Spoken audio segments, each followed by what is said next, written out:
전 요즘도 가끔 아침마다 깜짝깜짝 놀랍니다. 제가 저렇게 멋지고 완벽한 아내와 결혼했다는 게 믿기지 않아서요. 이런 얘기를 하면 털털한 아내는 이제와 아부 떨어봐야 자기한테 아무것도 나오는 거 없다고 너스레를 떨지만 전 진심이에요.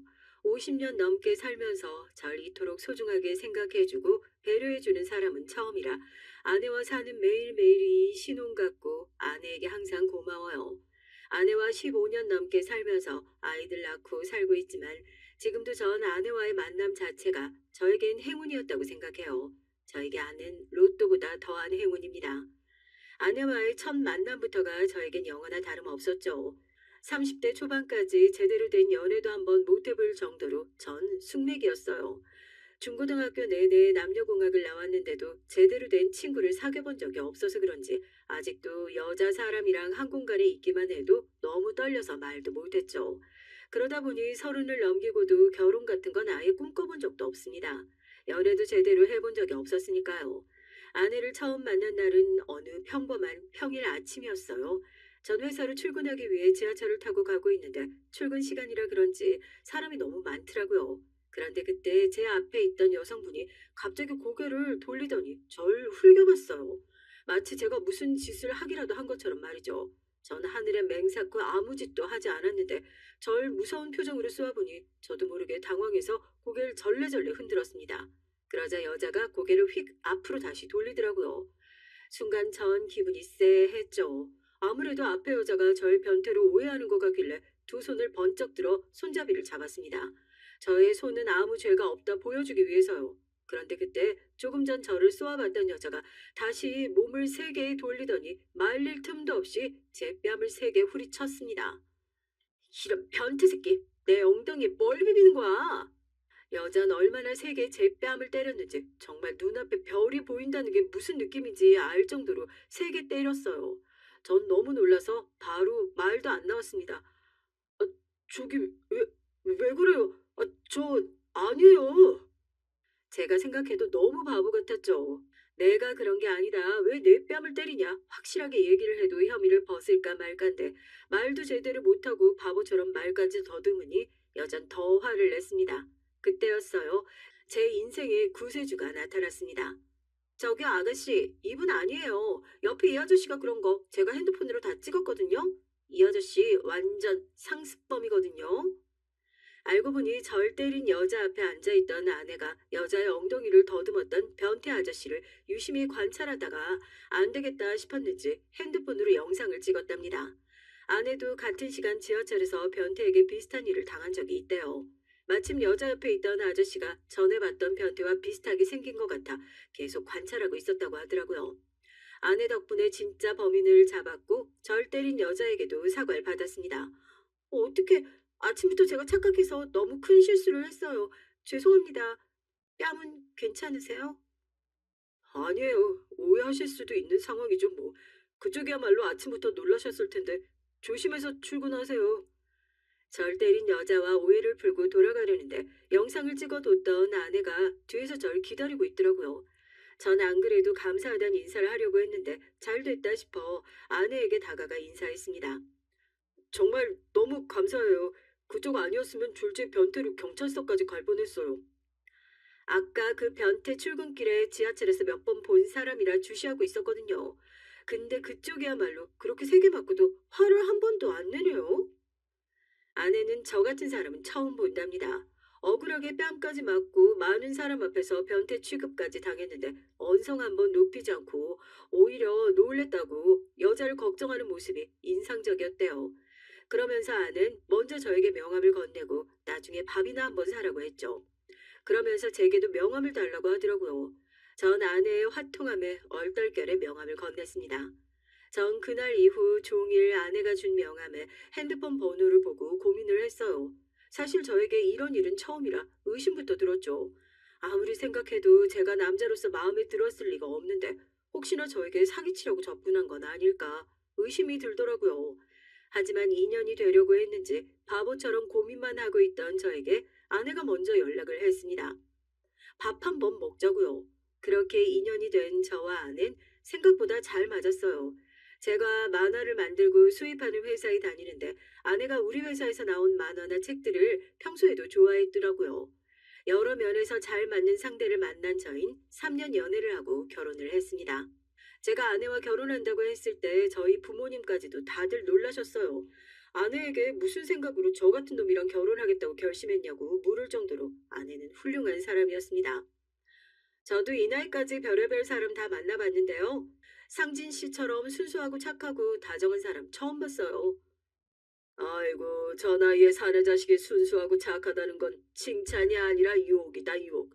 내 아들이지만 맨날 방구석에 처박혀 아직도 만화책이나 보고 영화나 보고 앉아있으니 속이 터졌었는데. 그래도 여자복은 있는지 이렇게 똑똑한 색시를 만났으니 한시름 놨네. 부모님은 진심으로 아내에게 고마워했습니다. 심지어 어머니는 아내에게 나중에 후회해도 절대 반품은 안 된다고까지 하셨어요. 세아가, 내가 이건 확실히 하고 넘어가야 할 것 같아서 말하는데 지금 잘 생각하고 결정해. 괜히 나중에 이놈 영 하자 있다고 후회하면서 다시 돌려보내면 안 돼. 우리 집은 절대 반품은 안 받으니까 그냥 네가 쭉 데리고 살아야 한다고. 내 아들이지만 난 속 터져서 아유 저 자식 못 데리고 살아. 저를 낳아주신 부모님마저 답답하고 바보 같은 자식이라고 하는데도 아내는 절대 반품할 리 없다고 저와 결혼하면 잘 살 수 있을 거라고 얘기해줬습니다. 아내는 제 진짜 모습을 알아주는 유일한 사람이었어요. 아내를 만나기 전에도 저에게 첫사랑도 있었고 첫 연애 비슷한 것도 있었죠. 소개팅이나 데이트도 몇 번 해봤고요. 그런데 절 만났던 여자들은 하나같이 다 헤어질 때 저에게 문제가 있다고 했죠. 제가 너무 소극적이라 재미가 없고 제가 너무 취미생활이 많아서 바빠서 만나기가 힘들다고 했습니다. 그런데 아내는 제가 소극적이라 귀엽고 취미생활이 많아 혼자 잘 놀아서 좋다고 했고요. 저와 아내는 그렇게 15년 동안 단 한 번도 싸우지 않고 결혼 생활을 유지했어요. 물론 제가 가끔 아내 속을 답답하게 할 땐 있었어요. 한 번은 이런 적이 있었습니다. 아내의 친구들 부부 모임에 함께 나간 적이 있는데요. 아내 친구들이랑 남편들은 다들 대단해요. 의사도 있고 사업가도 있고 변호사의 교수까지 평범한 직장에 다니는 사람은 저밖에 없었습니다. 그러다 보니 기가 안 죽으려고 해도 안 죽을 수가 없더라고요. 마음 같아선 아내 친구 모임이 있을 때마다 바쁘다고 핑계를 대고 아예 가지 말까라는 생각이 들 정도로 불편했고요. 그런 절 아내는 이해하지 못했습니다. 모임 날만 되면 제가 옷장을 열고 뭘 입어야 하나부터 양말 하나까지 아내에게 물어보면서 긴장한 티가 역력했거든요. 이건 너무 꾸민 것 같지 않아? 좀 자연스럽게 있어 보여야 되는데. 뭐 그런 옷 없나? 이 구두는 저번에 신었던 건데 이김에 하나 사야 하나? 저기요, 나 먼저 가서 세차도 좀 하고 미용실도 좀 갔다 올게. 남자분들은 제 마음 아실 거예요. 저도 남자다 보니 아내 친구 남편들이 입고 오는 옷, 차고 오는 시계, 타고 오는 차 신경 안 쓸 수가 없었죠. 안 그래도 남편 중 제가 여러 면에서 제일 부족한데 겉으로 드러나는 부분에서라도 아내의 면을 좀 세워주고 싶었거든요. 그냥 모여서 밥만 먹는 건데 미용실을 왜 가고 세차는 왜 해? 모임하는 친구 중에 그런 사람 당신밖에 없다니까. 아는 모릅니다. 평생 잘나게만 살아봐서 저 같은 사람이 어떤 열등감을 가지고 사는지 잘 모를 거예요. 저도 저 혼자라면 이렇게 신경 쓰지 않아요. 제 옆에 있는 아내와 아이들이 저 때문에 누군가에게 부족해 보이고 초라해 보이는 건 참을 수가 없었습니다. 아내는 아니라고 제가 오버하는 거라고 하지만 남자들 세계에선 묘하게 기싸움 같은 게 있어요. 처음 만난 순간부터 나이, 직업, 외모로 은근 서열을 정해놓고 그 안에서 교묘하게 역할을 나눠지죠. 아내 친구들 모임에서도 여자들끼리 어릴 적부터 친구다 보니 학교 다닐 때 얘기나 애들 얘기가 주를 이루지만 아내들의 인연으로 어쩌다 만들어진 남편들끼리의 대화는 대부분 연봉, 주식, 골프 투자 등등 자신의 경제력을 내세울 수 있는 얘기들이 주를 이룹니다. 그러니 제가 긴장할 수밖에 없죠. 전 이 나이까지도 만화, 영화, 책 이런 거 외엔 관심이 없는 사람인데 아내를 위해서 함께 모임하는 사람들에게 맞춰보려면 며칠 전부터 긴장하고 노력하는 수밖에 없었어요. 아내가 우리 부모님이나 몇 명 되지 않는 제 지인들을 챙기고 잘해주는 것처럼 저도 아내의 주변 사람들에게 잘 보이고 싶으니까요. 그런데 제 마음처럼 그날 모임은 쉽지가 않았습니다. 아내 친구 남편 중에 의사인 사람이 있는데 그 사람이 나이도 제일 많고 뭔가 리더 같은 느낌이에요. 본인 직업도 의사인데다가 집안도 다 의사 집안이라 병원도 운영한다고 하더라고요. 다른 남자들도 다들 그 의사를 형님, 형님 하고 부르면서 은근히 축혀 세워주고 떠받들었어요. 형님, 이번에 형님 투자하라고 했던 회사 상장에서 저 이익 좀 봤어요. 오늘 제가 밥 살 테니까 형님이 드시고 싶은 거 다 드세요. 아이고, 두 분끼리만 또 어디 좋은데 투자해서 재미 보신 거예요? 아, 저희도 좀 알려주세요. 아이고, 내가 뭐 전문가도 아닌데 괜히 말 잘못했다가 손해라도 보면 어떡해. 여기 동생이 그냥 두기만 하는 돈이 있다고 해서 내가 슬쩍 얘기한 거지. 하긴 투자도 여유 있는 사람들이라는 거지. 우리 같이 한 달 벌어 한 달 사는 사람들이 엄두나 낼 수 있나? 안 그래요, 상진 씨? 아, 네, 뭐 저야 주식 같은 거 한 번도 안 해봐서 어떻게 하는 건지도 몰라요. 당연히 투자할 돈도 없고요. 아, 진짜? 아니, 주식을 한 번도 안 해봤어? 상진 씨는 진짜 유니콘이라니까, 유니콘. 아니, 근데 주식은 몰라도 사회생활 하면 골프는 좀 쳐야 하지 않나? 아, 우리 골프 모임에 좀 나오라니까. 상진 씨는 왜 안 나와? 전부터 의사 남편이 만든 골프 모임에 나오라고 몇 번 얘기를 했지만 전 전혀 골프에 흥미가 없어서 가겠다고 빈말이라도 한 적이 없습니다. 그런데도 이 사람들은 만날 때마다 얘기를 해요. 모임에 한번 나오라고요. 형님, 요즘 중소기업 다니는 직장인이 골프를 어떻게 쳐요? 괜히 발 들였다가 맞들이면 힘들죠. 그래도 남자가 나이 들면 남들 하는 건 다 하면서 살아야지. 자꾸 없다고 포기하면 안 돼. 돈이 없고 연봉이 낮으면 자기 능력을 더 키워서라도 돈을 더 벌면 되는 거지. 형님 말이 맞습니다. 남자라면 당연히 그래야죠. 저도 로펌 그만두고 사무실이나 하나 차릴까 봐요. 월급쟁이는 영 비전이 없어요. 우리 변호사 동생 사무실 차리면 내가 다 도와줄 건데 무슨 걱정이야. 내가 아는 의사들이랑 병원 소송은 다 동생한테 부탁할 테니까 걱정하지 마. 아유, 감사합니다, 형님. 아유, 기분 좋다. 오늘 저녁은 아무래도 제가 사야겠어요. 남자들의 허세를 듣고 있으면 같은 남자인 저도 기가 막혀요. 저런 사람들이 사회에서 다들 한 가닥씩 하는 사람들이라고 생각하면 소시민으로서 참 우울합니다. 사실 처음에야 이런 소리 들으면 기분도 상했지. 지금은 기분도 별로 상하지 않아요. 저도 사회생활 오래 하다 보니 별의별 인간들 다 만나고 별일도 다 당하며 살다 보니 이 정도는 상처도 받지 않습니다. 하지만 나는 이런 제가 신경 쓰이는 것 같더라고요. 저와 아내 둘만 있을 땐 우리가 다르다는 걸 전혀 못 느끼는데 서로 주변에 아는 사람들을 만나면 우리가 좀 다른 환경에 다르게 산 사람이라는 느낌이 강하게 들었거든요. 당신 불편하면 부부 동반으로 보는 거 그만할까? 나야 친구들은 따로 만나면 되니까. 눈치 빠른 아내가 그날은 제가 모임에서 좀 불편해 보였는지 오는 길에 먼저 이제 부부 동반 모임은 안 나가도 되겠다고 말을 꺼내더라고요. 의무적인 모임도 아니고 친구들 모임인데 괜히 남편까지 같이 만나니 아내도 좀 불편하다고요. 다 압니다. 아내가 저를 생각해서 하는 말이라는 걸요. 그런데 못난 전 지금까지 내내 아내 앞에서 괜찮다고 했으면서 마음속엔 묵혀놓은 감정이 있었는지 괜히 아내에게 못난 소리를 하고 말았어요. 왜? 당신도 내가 모임에 같이 가는 게 불편해? 내가 거기 남자들이랑 잘 못 어울려서? 그런 게 아니라 나도 내 친구들이나 좋지. 그 남편들까지 만나서 매일 하는 돈 자랑 주식 얘기 골프 얘기 재미없어서 그래. 당신 주변에 있는 사람들은 다들 그런 얘기 당연할 텐데. 불편하긴 당신이 왜 불편해? 그냥 내가 나이에 비해 못나서 당신이 신경 쓰여서 그렇지 뭐. 그런 거 아니야. 나도 남자들 허세 떠는 거 듣기 싫어서 그래. 한 달에 고작 하루인데 그 정도도 내가 당신 위해서 못 참겠어. 난 진짜 괜찮으니까 나 때문에 괜히 당신 친구들하고까지 멀어지지 마. 난 당신이 그렇게 참는 게 싫다고. 기분이 나쁘면 기분이 나쁘다. 말을 이상하게 하면 말을 왜 그런 식으로 하냐. 좀 따지면 되잖아. 그러게, 나도 좀 그럴 수 있으면 좋겠는데 그게 쉽지가 않네. 내가 또 당신 답답하게 해서 미안해. 또 미안해. 당신이 미안하긴 뭐가 미안해? 그 남자들이 당신 무시하면서 말하는 게 잘못이지. 내가 당신한테 미안한데 그런 모임에 처음부터 데려가는 게 아닌데. 아내는 금세 해졌어요. 이게 다 제 잘못이에요. 차라리 대놓고 아내에게 내가 창피하냐 물었으면 아내도 화를 냈을 텐데 제가 말을 돌려서 하는 바람에 아내를 또 미안하게 만들었습니다. 아내는 본인 친구들과 만나고 오면 항상 저를 걱정했어요.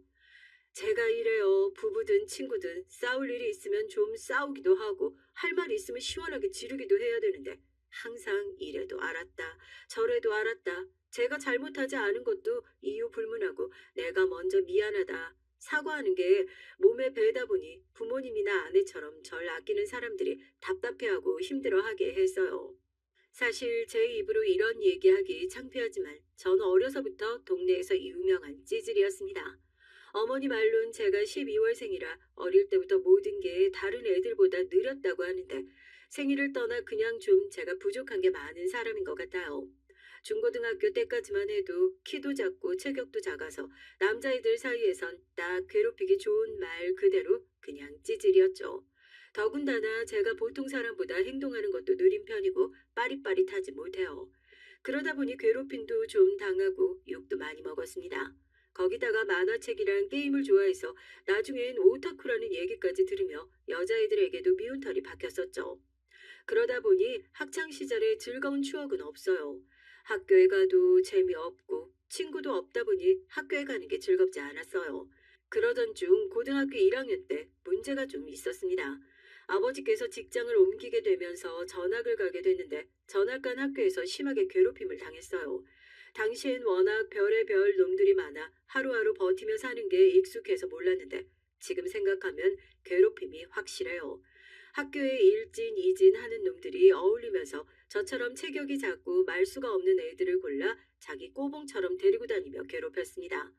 이것들이 야근 게 처음부터 사람을 무시하고 괴롭히는 게 아니에요. 처음엔 친한 척 다가와서 괜히 뭘 좀 사달라고 해요. 전학생, 서울에서 이사 왔다며? 그럼 부모님 부자겠다. 우리 집은 존나 가난해서 엄마 아빠가 나 용돈도 안 줘. 나 그래서 주말마다 동네에서 군고구마 장사도 하잖아. 돈 벌려고. 나 겁나 불쌍하지. 아, 그래? 근데 우리 집도 부자는 아니야. 서울에서도 전세 살았고 지금 이사 온 집도 전세야. 그때까지만 해도 얘네가 일진인지 그냥 친해지자고 말을 거는 건지 모르다 보니 전 천진난만하게 떠들었습니다. 그런데 제 말에 애들이 갑자기 기분 나쁘게 웃더라고요. 그러더니 일진 남자애가 제 볼을 손등으로 툭 쳤어요. 야, 너 지금 전세 산다고 자랑하냐? 그래, 우리 집은 월세다. 와, 얘 은근히 자기네 집이 우리 집보다 잘 산다고 뻑이나 해? 순식간에 변한 얼굴에 놀란 전 어쩔 줄을 몰라 했죠. 서울에서 다니던 학교에서도 저만 보면 시비를 걸던 놈이 있었지만 그놈은 단순히 절 오타쿠라고 놀리면서 제가 빌려온 만화책만 먼저 보겠다고 가져가거나 자기가 빌린 만화책 저더러 반납하라고 시키는 정도였지 이렇게까지 정색을 하며 여러 명이 몰려와 무서운 분위기로 몰아가는 건 처음이었어요. 잘 산다고 뻑이라고 한 게 아니라 그냥 얘기한 건데. 전 바보 같게도 겁에 질려 일진 눈도 마주치질 못했습니다. 혼자 말도 못하고 어버버하고 있었죠. 그러자 그런 제 모습이 웃겼는지 일진과 일진 친구들은 저를 향해 말도 제대로 못하는 병신 같다면서 손가락질하며 웃었습니다. 뭐야, 너 병신이야? 왜 말을 더듬어? 암튼 병신. 야, 나 배고파 죽겠으니까 매점 가서 빵이랑 우유 좀 사와. 우유는 딸기 우유로. 너무 당연하게 저에게 빵을 사오라고 하는 일진의 행동에 순간 어이가 없었던 전 슬쩍 일진의 얼굴을 노려보며 내가라고 물었죠. 빵을 살 때 사러 가더라도 조금이나마 반항이라도 해보려고요. 그럼 월세 사는 내가 가? 전세 사는 네가 나보다 부자인데 친구로서 당연히 네가 사줄 수도 있는 거지. 아, 배고파. 아, 이 새끼 이거 왜 이렇게 엉덩이가 무거워? 빨리 안 가?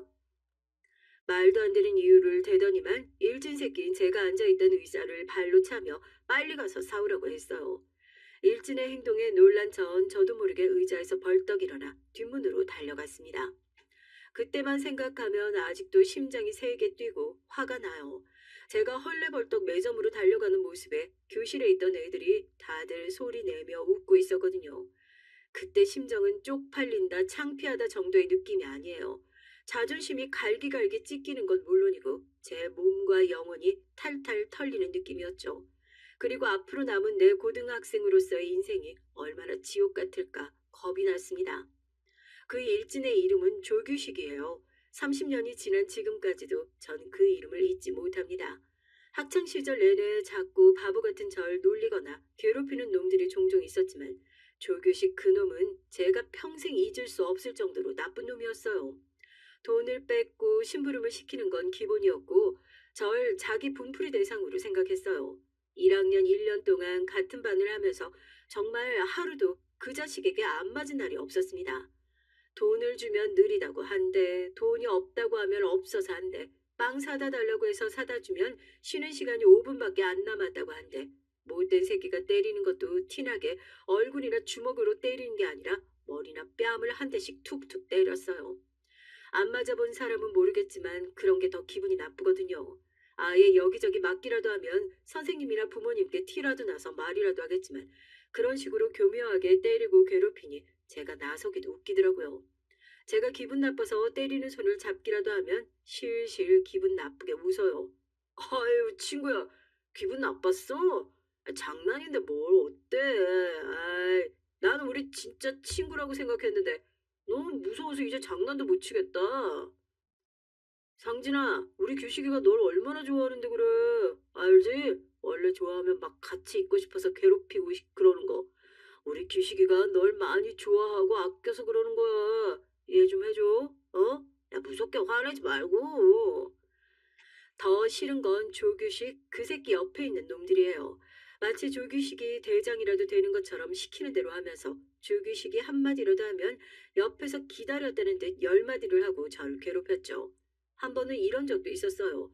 조규식 그 새끼가 뭔 사고를 쳤는지 며칠 정학당하고 학교에 안 나온 적이 있거든요. 그때가 전 제일 편했죠. 매일 쉬는 시간마다 괴롭히는 놈이 일주일이나 학교에 안 나온다고 하니까요. 그런데 성실한 새끼가 정학당한 지 3일 만에 하교하는 시간에 맞춰서 학교 앞까지 찾아와 절 기다리고 있더라고요. 전 그 자식 얼굴을 보는 순간 놀라서 그대로 얼어버렸습니다. 어이, 우리 병신, 저승사자라도 봤냐? 왜 그렇게 놀라?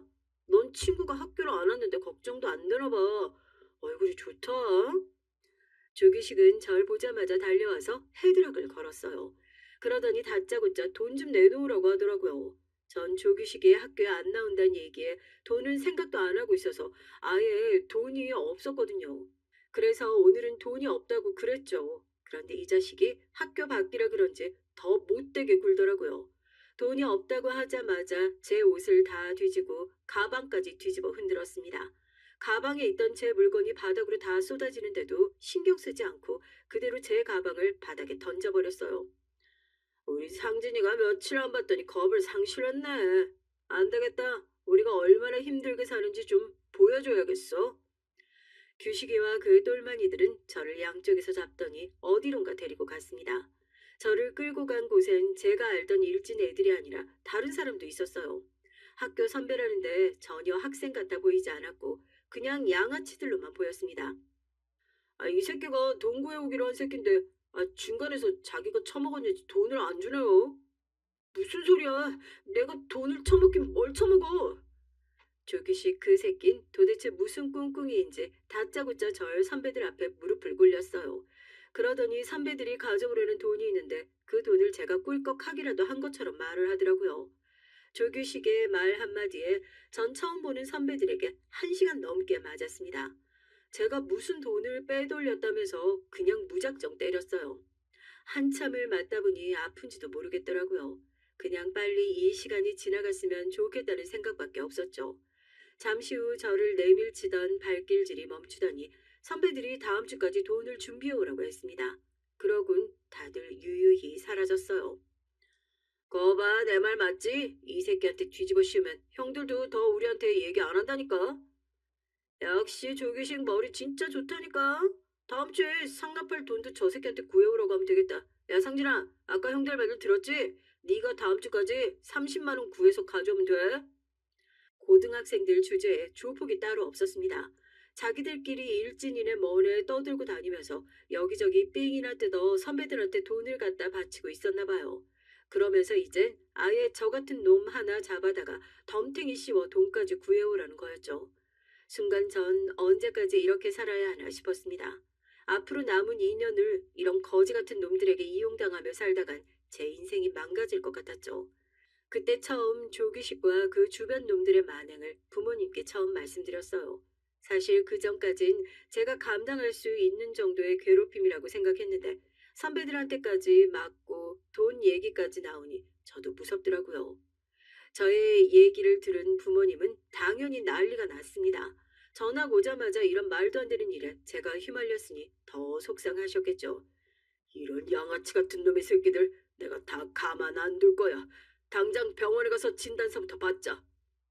아버진 저를 바로 병원에 데리고 가서 진단서를 받고 학교에 찾아가 가해자 부모들을 다 부르라고 했죠. 가해자 놈들이랑 그 부모가 제 앞에서 사과하지 않으면 당장 경찰에 신고도 하고 싹 다 고소하겠다고 하셨어요.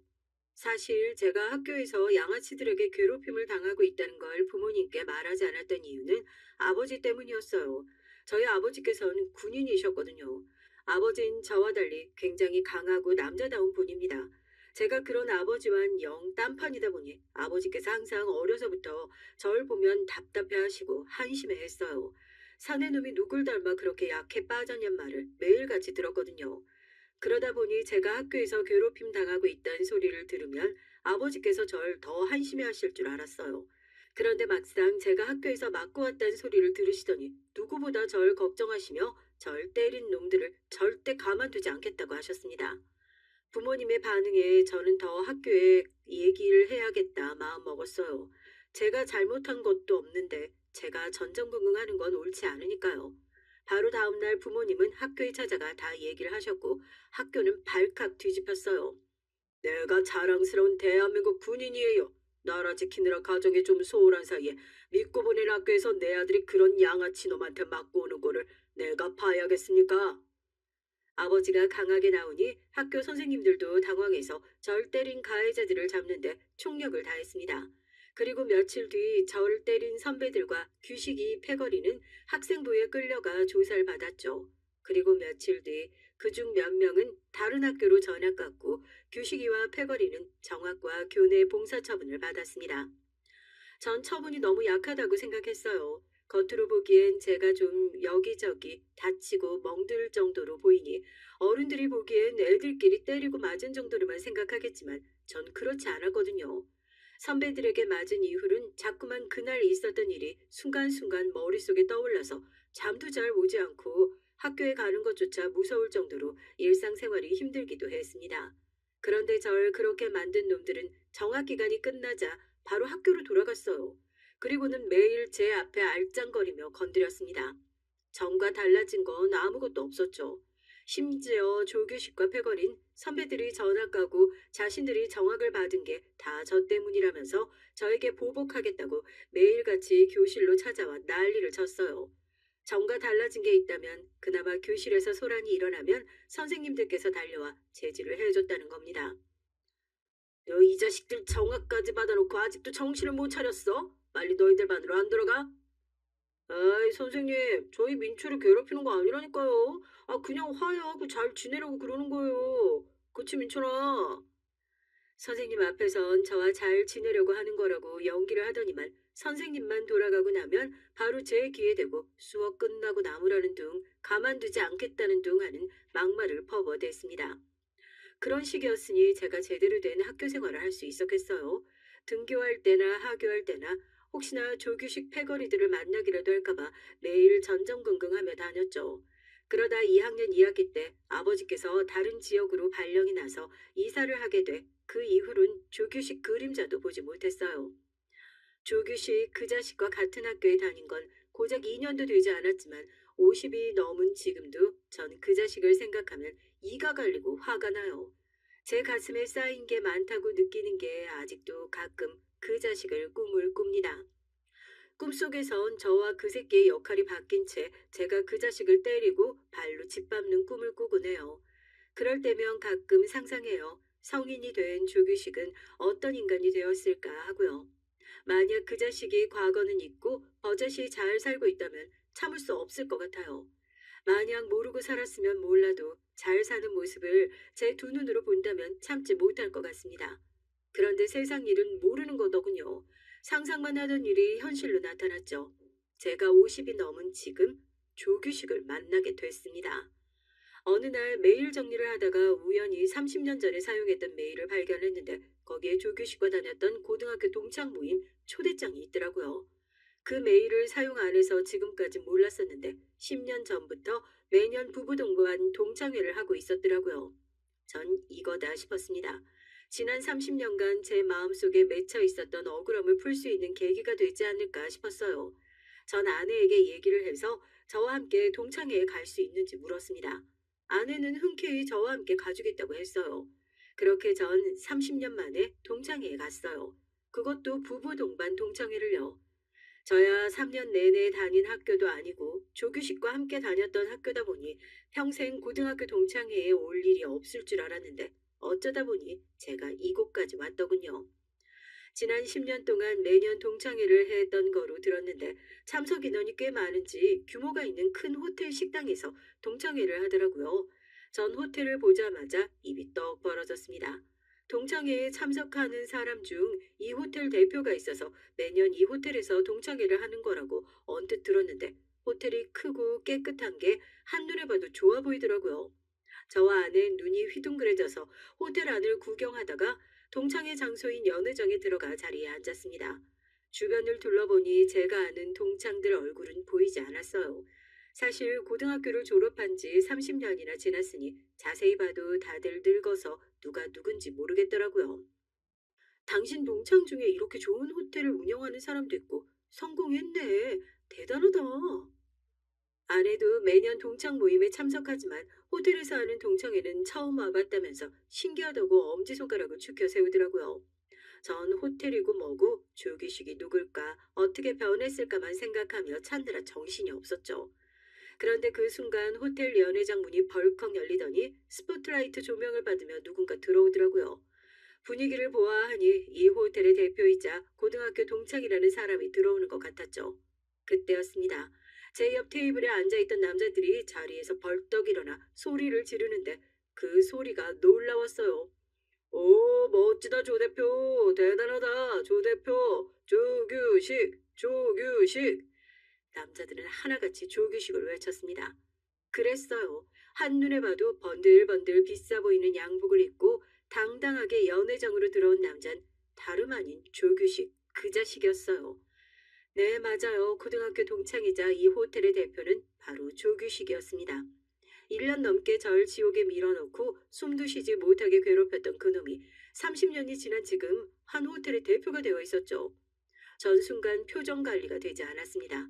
바로 어젯밤까지만도 만약 조규식을 만나게 된다면 어떻게 해야 할지 머릿속으로 수백 번 시뮬레이션을 돌렸는데도 막상 조규식의 얼굴을 맞이하니 순이 가빠오고 고개를 제대로 들 수가 없더라고요.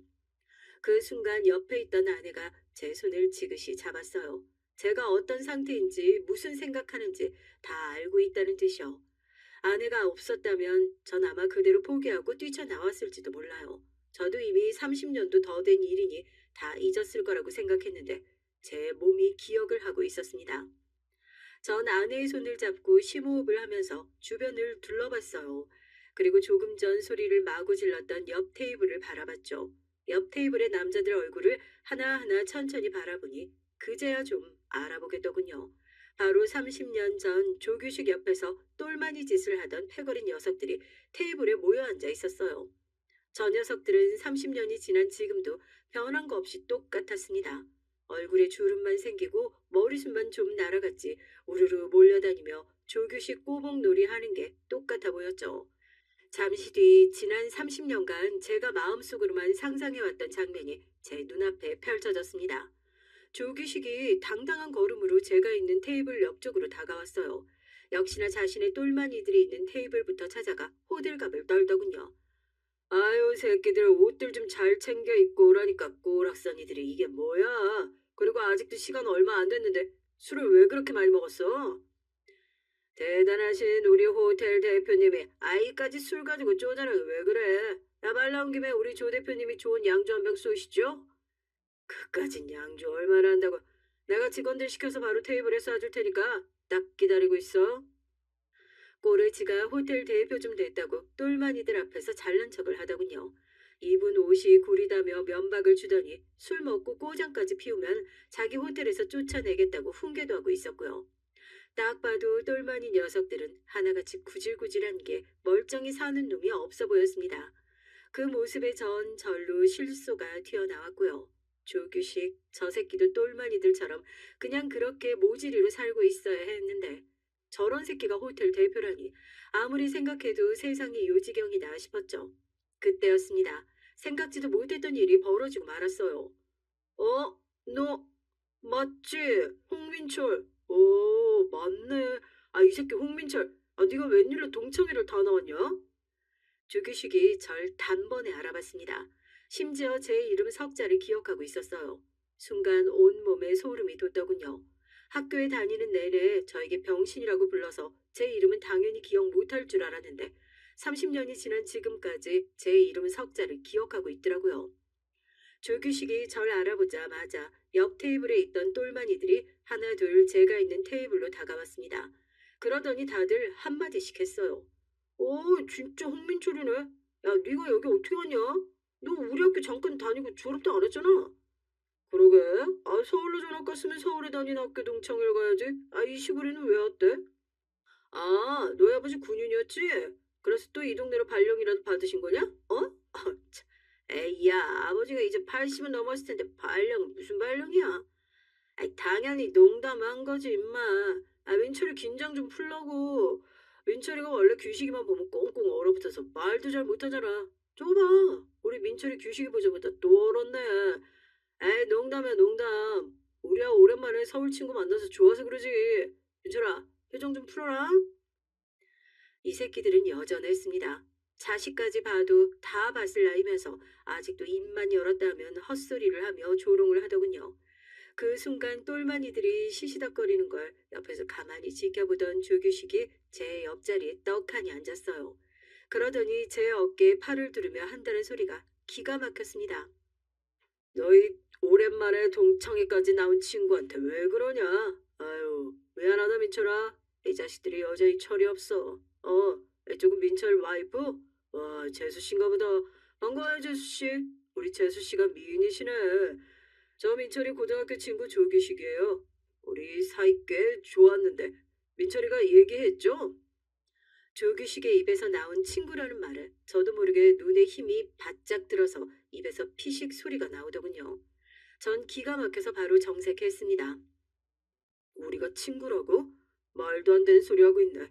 난 너 같은 친구 둔 적 없어. 제 말에 조규식도 조금은 당황했는지 손바닥까지 치며 웃더군요. 그러더니 제 아내에게 실실 웃으면서 다가갔어요. 아, 참, 재수 씨, 사실은 이런 얘기 나이 먹어서 하기 민망하지만 원래 면철이가 제 꼬봉이었습니다. 그래서 이 자식이 괜히 자존심이 상했나 봐요. 다 옛날 얘기니까 재수 씨가 좀 이해해 주세요. 조규식은 제 아내 앞에서 자신이 뭐라도 되는 것처럼 젠틀한 척 굴었어요.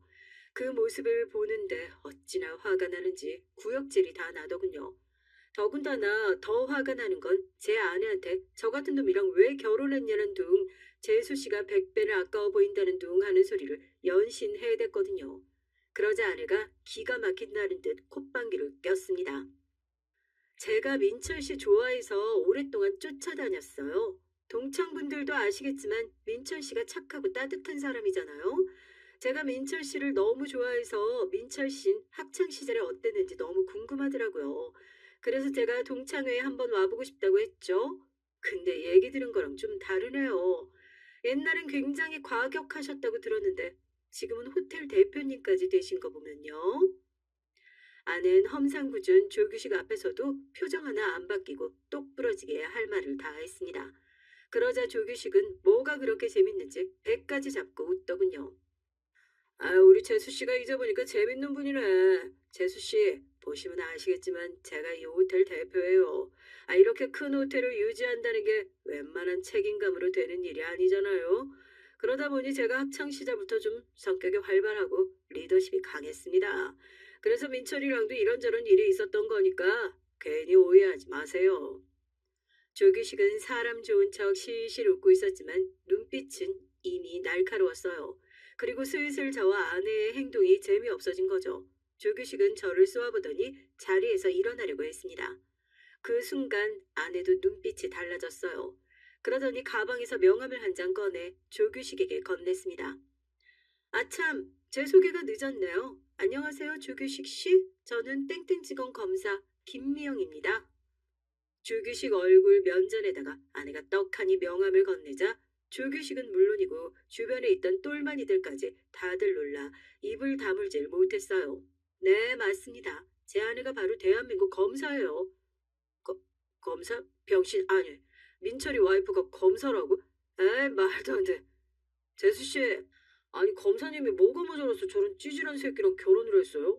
와, 대박. 민철이 이 새끼 한 방에 있었네. 똘마니 새끼들은 제 얼굴에 대고 박수를 치면서 인생 역전했다고 좋겠다고 부러워했어요. 그때 조기식은 뭔가 표정이 좀 달랐습니다. 아내가 검사라는 말을 못 믿는 눈치였죠. 너희들은 뭘 또 그렇게까지 말을 하고 그래. 우리 민철이가 어때서? 민철이 정도면 괜찮지 뭐. 아무튼 오랜만에 만나서 반가웠다. 민철아, 재수 씨도 맛있는 거 많이 드시고 가세요. 그 순간 조규식은 더 할 말이 없다는 듯 자리를 피하려고 했죠. 그때였습니다. 아내가 자리에서 벌떡 일어나 조규식의 이름을 크게 외쳤어요. 조규식 씨, 제 말 아직 안 끝났는데 그렇게 급하게 도망가시면 어떡하죠?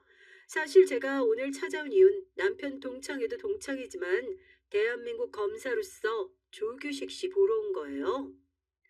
쩌렁쩌렁한 아내의 목소리에 순식간에 연회장엔 정적이 흘렀고 연회장에 있던 동창들이 일제히 아내와 조규식을 바라봤습니다. 아, 그게 무슨 소리예요? 재수 씨, 재수 씨가 저한테 볼 일이 뭐가 있어요? 잠시만요. 제가 혼자 온 게 아니라 제 동료들을 좀 데리고 와서. 저기요, 사무장님 오래 기다리셨죠?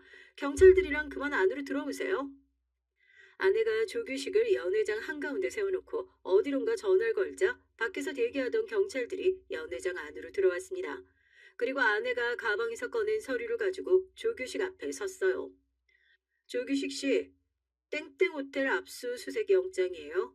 확인하시고 조사에 친절하게 협조해 주셔야겠습니다. 아니 이게 다 무슨 말이야? 압수수색 영장이라 내가 무슨 잘못을 했다고 이래? 야 홍민철, 네가 네 마누라랑 짜고 나 지금 물 먹이는 거지? 너 지금 나한테 실수하는 거야. 나 아무 잘못 없다고. 압수수색 영장까지 들고 왔는데도 조규식은 잘못이 없다고 억울해했어요. 그 모습이 꼴보기 싫어 제가 조규식에게 다가가 귀에 대고 정확하게 설명해줬죠. 작년에 네 호텔에서 불났을 때 불법 개축 혐의 받았는데 그것도 알아보니까 구청 공무원한테 뇌물 주고 덮었던데. 거기다가 이 호텔 질 때도 뇌물 먹이고 특혜받은 거고 거기다 네 호텔 사우나에서 불법 성매매 혐의도 있던데. 와, 죄가 끝이 없네 끝이 없어. 이거 동창들 앞에서 크게 소리쳐줘. 말도 안 돼. 말도 안 돼. 그러게 규식아 정신 좀 차리고 착하게 살지 그랬어. 어쩌자고 그대로 범죄자로 큰 거냐? 너 홍민철, 네가 감히. 조기식은 이 상황이 믿을 수 없다는 듯 이를 박박 갈았죠. 그래봐야 소용없었습니다. 저와 아는 더 철저하게 이를 박박 갈았거든요. 조규식 씨, 소랑 그만 피우고 빨리 나오세요. 바로 서로 같이 가셔야 합니다. 저에게 달려들려고 하다가 경찰에게 저지당한 조규식은 바닥에 주저앉아 울분을 토해냈어요. 분위기가 아무래도 심상치 않자 동창들은 하나둘 연회장 밖으로 나가고요. 똘바니 녀석들도 하나둘 조규식에게 손가락질을 하며 비웃기 시작했고요.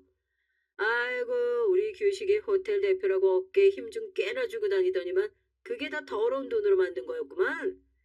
그러게 규식이가 어릴 때 더러운 습관은 아직도 못 버렸네. 아휴 감방 가면 면회 갈게 규식아. 그 밥에 그 나물이라고 다 똑같은 놈들이었어요. 조규식이 호텔 대표로 잘 나갈 땐 어떻게든 콩고물이라도 얻어먹겠다고 옆에서 기웃거리더만 경찰이 끌려가는 모습을 보자마자 바로 손절을 하더라고요. 사실 전 동창회에 가겠다 마음먹은 순간부터 이런 순간이 올 거라는 걸 미리 알았는지도 몰라요. 조규식은 고등학교 시절에도 아무 죄 없는 사람을 멋대로 괴롭히고 짓밟으면서도 죄책감이라고는 느끼지 않고 오히려 희열을 느끼는 정신병자 같은 인간이었거든요. 그런 인간이라면 성인이 돼서도 멀쩡하게 살고 있을 거라고는 생각하지 않았습니다. 정상적인 사고방식이나 윤리의식은 하루아침에 만들어지는 게 아니니까요.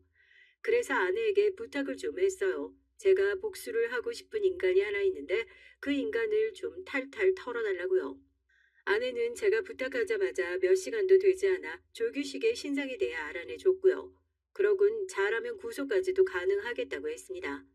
전 아내의 말에 순간 울컥했어요.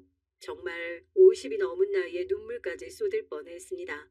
조규식이 제 눈앞에서 감옥으로 질질 끌려가는 모습을 보게 된다면 전 정말 감격의 눈물을 흘릴지도 몰라요. 그런데 제 꿈은 이루어졌습니다. 조규식 그 더러운 자식이 구속됐어요. 구속 수사가 시작된 지 2년 만에 최근 판결이 나서 징역 6년형을 받았습니다. 아내가 처음 예상한 것보다 징역이 길게 나와 저와 아내는 마지막 판결 날 법원 앞에서 손을 꼭 부여잡고 조규식 그 새끼가 교도소로 이송되는 모습을 똑똑히 봤습니다. 저와 아내는 자리에서 콩콩 뛰었어요. 너무 좋아서요. 여보, 너무 고마워. 당신 아니었다면 이런 순간은 영영 보지 못했을 거야. 저를 때리고 제 영혼을 짓밟았던 죄는 겨우 정학이었습니다. 그리고 다시 제가 있는 학교로 돌아와 저와 함께 버젓이 학교에 다녔어요. 제가 할 수 있는 건 저를 괴롭힌 녀석들에게서 도망치는 것밖에 없었습니다. 그런데 30년이 지난 지금 조규식이 이 세상에 저지른 더러운 죄에 대한 죄값은 제대로 치르도록 만들 수 있어서 다행이다 싶었어요. 전 요즘 꿈도 꾸지 않고 다리도 쭉 뻗고 자요. 그전엔 한 번씩 조규식의 더러운 얼굴이 떠올라 잠도 못 자고 숨도 쉬기 힘들 정도로 마음이 안 좋기도 했는데 동창회에 다녀온 이후론 묵은 체증이 싹 가라앉은 것처럼 살만합니다. 역시 세상은 아직 살만한 것 같아요. 지금까지 저의 인생 얘기 들어주셔서 감사해요. 여러분의 가정엔 언제나 행복하고 건강한 일만 가득하시길 바라겠습니다. 안녕하세요. 절 먼저 소개해야 되는데 벌써부터 떨리네요.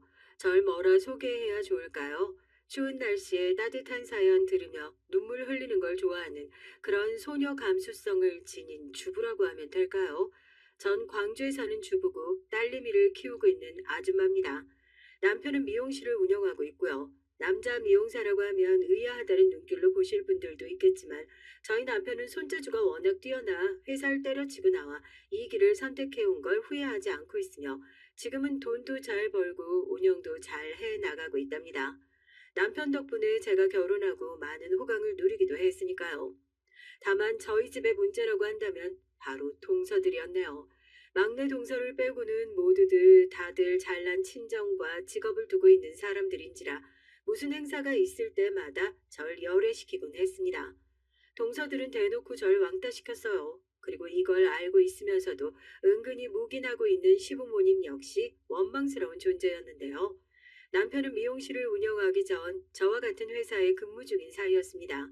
저희는 사내 커플이었고 남편의 대시로 저희는 2년 동안 연애를 하다 결혼을 하게 됐죠. 남편은 남자치고 굉장히 수다쟁이에 여자보다 더 섬세하고 다정한 성격을 지녔던지라 처음엔 동갑 친구처럼 지냈었는데 워낙 대화가 잘 통했어요. 왜 그런 거 있잖아요. 죽이 잘 맞는다는 표현이 있듯 남편과 저는 뭘 하든 죽이 잘 맞았어요. 싫어하는 것도 비슷했고 좋아하는 취미도 공유할 수 있었고요. 전 어린 나이에도 등산을 좋아했는데 남편도 등산과 캠핑을 좋아해 연애할 때 함께 등산도 많이 하곤 했습니다. 그런 부분이 아마 남편감으로 이 사람을 선택할 때 많은 부분을 차지한 것 같아요. 잘 맞는다는 것이요. 평생을 함께할 반려자인데 제 주변 친구들처럼 이혼하지 않고 잘 살아나가려면 서로 죽이 잘 맞는 것도 전 굉장히 긍정적인 요소로 봤거든요. 워낙에 잘 맞았던지라 그래서 전 시부모님도 어렵지 않을 줄 알았고 동서들 또한 마찬가지였습니다. 저희 남편이 사남매의 장남인지라 제가 큰 며느리였는데 동서들은 이미 시집을 와 있었어요. 시댁의 한 식구로 자리매김하고 있었고 시부모님과도 가까웠고요. 그 때문에 제가 들어오자마자 많은 경계를 하는 눈치더라고요. 마치 텃세라도 부리고 싶은 것 같았습니다. 처음 제가 시부모님을 뵈러 인사를 갔을 땐 조용히 시부모님의 말을 거들고 있던 동서들이 결혼을 하고 나선 바뀌어버렸으니까요. 둘째 동선 직업이 강사였고 셋째 동선 전업주부였는데요. 둘 다 친정이 잘 살았습니다. 서방님들도 벌이가 좋았고요. 그래서인지라 둘은 이미 같은 동네에 살며 미술관이며 갤러리 카페며 이런 고급진 곳들을 놀러 다니더라고요. 그래서 어느 날은 제가 동서들과 친해지기 위해 같이 놀러 가자는 제안을 하게 됐어요. 이날 정말 충격이었습니다. 형님, 어머 형님이 그런 미술관을 가서 뭘 할 수 있겠어요? 형님은 아마 지루하실 거예요. 전 미술을 전공했으니까 가는 거죠. 셋째 동서도 그렇고요. 그냥 나중에 노래방이나 가게 되면 그때 같이 가요. 됐죠? 어? 동서 나도 미술 좋아해. 딱히 그림 보는 눈이 있다기보단 대학 다닐 때도 미술관 가는 걸 좋아해서 자주 다니곤 했어. 그나저나 그 말투는 뭐야? 좀 기분 상하네. 사람 무시하는 것도 아니고. 아, 형님도 참. 아우, 죄송해요. 저흰 그런 뜻 아니었어요. 그냥 지금은 저희도 형님이 불편해서요. 아직 시집 온 지 얼마 안 돼서 적응도 안 되셨을 텐데 먼저 시댁에 적응부터 하세요. 나중에 저희가 끼워드릴게요. 네, 형님 기분 상해하지 마세요. 저희가 괜한 말 했나 봐요.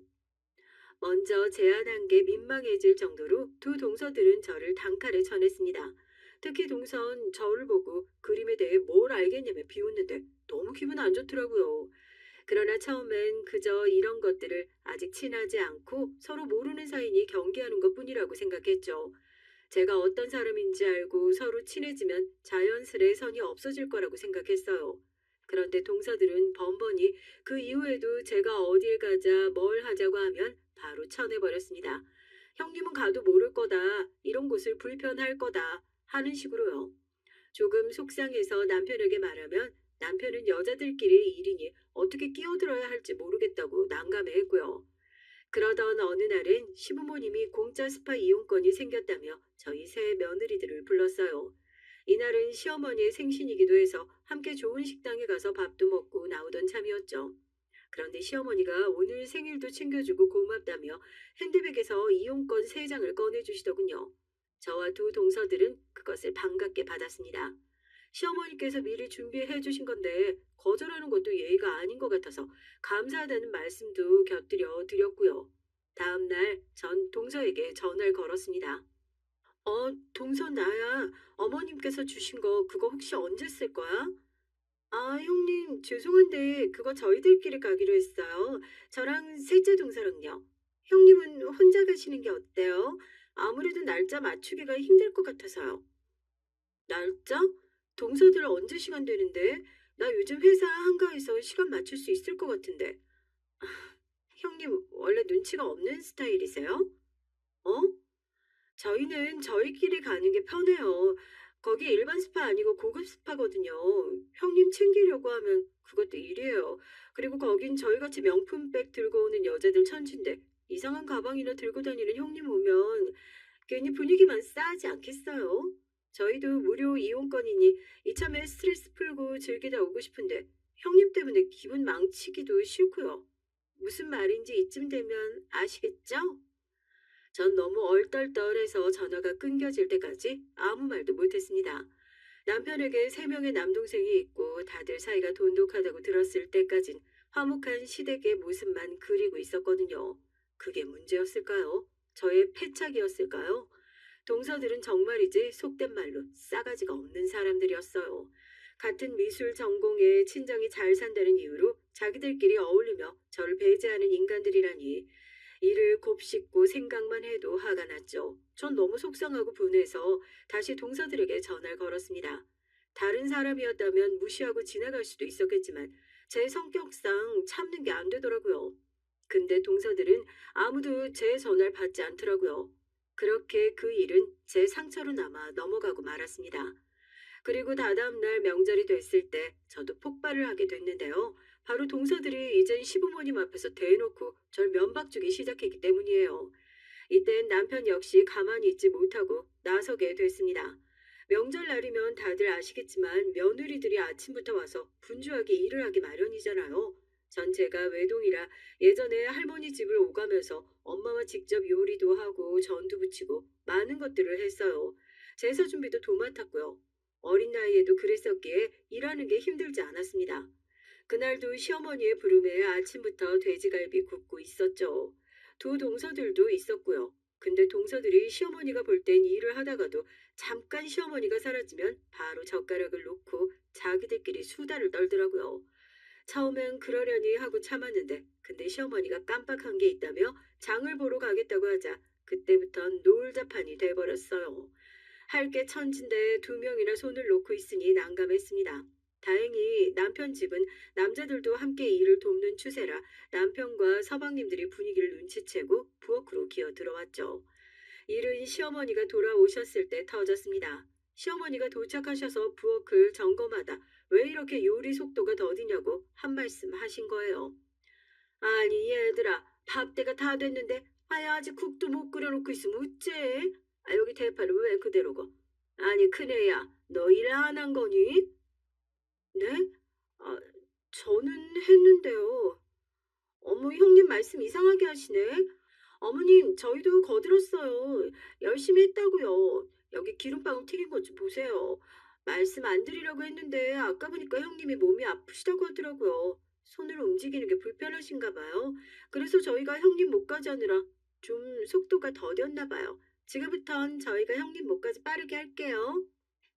어이가 없었습니다. 뻔히 남편도 알고 서방님들도 아는 것을 두고 저렇게 뻔뻔히 거짓말을 하다니요. 전 약간 열이 올라 두 동서들을 째려봤죠. 그랬더니 둘째 동선 살짝 주춤하더니 민망하게 웃더라고요. 어머님, 저희 이랬어요. 남편이랑 서방님들이 지켜봤으니 상황은 아실 거고요. 둘째 동서, 왜 그런 거짓말을 하는 건지 모르겠네. 자기들 계속 아까부터 무슨 TV 얘기하고 있었잖아. 내가 아무리 말해도 듣지도 않고. 형님, 어머, 어이없어. 어머님, 믿으실 거 아니죠? 형님 왜 이러신데요? 어우, 진짜. 집안 분열을 일으키려고 작정했나? 어머님, 저 일했어요. 형님이 시집 온 지 얼마 안 돼서 괜히 텃세라도 부리고 싶은가 본데, 손아래 동서들한테 그렇게 대접하시는 거 아니에요. 동서들은 제가 생각하고 있던 것들, 말하고 싶던 것들을 아주 그대로 줄줄 읊더라고요. 너무 얄밉게도요. 전 시어머니를 쳐다봤습니다. 공정하게 판단해 주시길 바랬어요. 근데 시어머니께선 동서들과 절 번갈아 보더니 이러시는 겁니다. 그래, 한 사람 말보단 두 사람 말이 더 일리가 있지. 그네야, 손아래 사람들한테 따뜻하게 대해줘야지. 그러는 거 아니다. 얘들이 마음에 안 드는 구석이 있더라도 네가 참고 넘길 줄도 알아야지. 그리고 얘네들은 내가 오랫동안 봐온 애들이다. 나한테 단 한 번도 거짓말 한 적 없어. 얘네들이 무슨 이유로 그런 못된 거짓말 하겠니? 너야말로 정신 단단히 차려야겠다. 명절날부터 벌써 분위기를 망치면 되겠니? 아이고. 어머니는 이렇게 대놓고 편을 들어버리더라고요. 기가 막혀 허탈한 실수가 터져 나왔습니다. 남편은 밖에 있던지라 이 상황을 모르고 있었고요. 동서들은 시어머니가 안 보는 사이 절 보고 씩 웃었습니다. 그 잔인한 웃음 속에 앞으로 자기들에게 다시 덤비지 말라는 강력한 신호가 있었죠. 전 가슴 깊은 곳에서부터 열이 올라오는 게 느껴졌습니다. 정말 해도 해도 너무하잖아요. 여러분들이라면 어떻게 하시겠나요? 일단 전 상을 다 차리고 나중에 시어머니와 둘이 있을 수 있는 시간에 어떻게든 이 상황을 해명하려고 했어요. 하지만 시어머니는 무슨 말을 해도 듣질 않으시더라고요. 거의 벽에 대고 말하는 줄 알았습니다. 나중에 차를 타러 주차장으로 내려가자 동서들이 저를 보고 반갑게 손을 흔들더군요. 그리고 그날 전화가 걸려왔습니다. 형님, 제가 깜빡하고 말씀 못 드린 것 같아서요. 형님은 왜 자꾸 저희들끼리만 말하냐고 하시는데 저희는 형님이랑 수준이 안 맞아서 대화에 안 끼어드리는 거예요. 집안일도 그렇고요. 저희 같은 사람들이 왜 집안일을 해요? 이제 형님이 있으시니까 서민 출신인 형님이 이런 일은 도맡아 하셔야 하는 거예요. 자꾸 눈치 없이 시어머니에게 이르시고 그러면 곤란해요. 뭐야? 지금 동서 말 다 했어? 서민 출신. 그럼 동선 앞으로 나한테 모든 일을 맡기겠다는 거야? 네, 형님. 아까 못 보셨어요? 어머니 태도? 어머님은 곧 죽어도 저희 편 들지 형님 말 들어줄 생각 없으세요. 아무리 말씀해 보셔봤자 입만 아프실 텐데요. 전 여기서 완전히 이성이 무너져 버렸습니다. 동서, 똑바로 들어. 내가 어른으로서 인생 선배로서 충고하는데 인생 그따위로 살지 마. 내가 서민이다 뭐다 하며 동서처럼 잘 살지 못한다고 남 깎아내리는 짓 그대로 동서한테 돌아올 거야. 괜히 복이라는 말이 있겠어? 동서가 지은 죄 다 동서한테 돌아가는 거야. 사필기정이라고. 전 분에 차 그렇게 말하곤 전화를 끊어버렸고 동서들의 번호도 차단해버렸어요. 제가 자그마한 회사를 다닌다고 저희 친정 부모님이 잘 살지 못한다고 자기들 멋대로 기준 세워 판단하는 것이 어처구니가 없었죠. 그러던 중 제가 임신을 하고 출산을 하면서 인생은 또 다른 방향으로 흘러가게 됐습니다. 제 가정이 생기고 아이가 생기니 좋았던 건 저를 늘 거슬리게 했던 동서들이 더 이상 신경 쓰이지 않았다는 거예요. 남편이 서방님들을 불러 동서들의 행동을 꾸짖은 것도 한몫했고요. 어찌됐든 저희가 아이를 키우면서부턴 시댁에 영 신경 쓸 일이 없어서 좋았죠. 그런데 그러던 어느 날 저희 막내 도련님, 그러니까 저희 남편 집안의 가장 막내 동생이 여자를 데려온다고 하더군요. 저희 막내 도련님으로 말할 것 같으면 남편을 포함한 네 형제 중에 가장 젊으신 분이었습니다. 어쩌면 시대 구성원을 통틀어서라고 말씀드릴 수도 있겠는데요. 교수가 꿈이셔서 대학에서 공부도 열심히 하셨고 대학원을 가서도 열심히 연구를 하신 결과 그것들을 많이 인정받았다고 들었습니다. 또 사적으로 저한테 잘 해주시곤 했죠. 형수님이라고 꼬박꼬박 존대하시는 말씀 속에도 저에 대한 기본적인 존중이 들어있었고요. 그래서인지 전 시댁 식구들 중 막내 도련님이 가장 좋았습니다. 특히 막내 도련님은 역사를 좋아하셨는데 제가 역사에 또 관심이 많았어요. 역사책이라면 도서관에 가서 빌려보곤 할 정도였는데 그래서 둘이 있으면 다른 서방님들과 달리 어색하지도 않았고요. 거기다 특별히 감사했던 일도 있었습니다. 동서들이 명절날 말도 없이 시아버지를 모시고 여행을 갔던 날이었어요. 시어머니는 그걸 알고도 저에게 말을 해주지 않았고 전 당일이 돼서야 알게 됐죠. 동서들이 제주도에 갔다는 것을요. 너무 어이가 없고 화가 나 있었는데 막내 도련님이 이날 일부러 일찍 퇴근하셔서 제 옆에서 조용히 설거지를 하거나 요리를 대신 해주는 방식으로 도와주시더라고요. 도련님 괜찮아요. 제가 할게요. 아니에요. 이 형수님 혼자 하시려니까 힘드시잖아요. 저 이거 가뿐해요. 혼자 있을 때도 제가 다 만들어 먹는데요, 뭘. 감사해요, 정말. 정말 너무나 든든했습니다. 화가 잔뜩 솟은 나머지 남편에게도 대차게 쏘아붙이고 그러다 부부싸움까지 일어나 기분이 최악이었는데 도련님의 그 따뜻한 배려 어린 행동이 마음을 녹였어요. 그런데 그런 도련님이 데려오시는 여자라니 상상만 해도 설렜습니다. 어떤 여잔지 궁금했죠. 왠지 도련님처럼 점잖고 차분한 여자일 것만 같았어요. 그리고 막내 동서를 처음 본 날 전 제 예감이 맞았다는 생각에 빙그레 웃었습니다.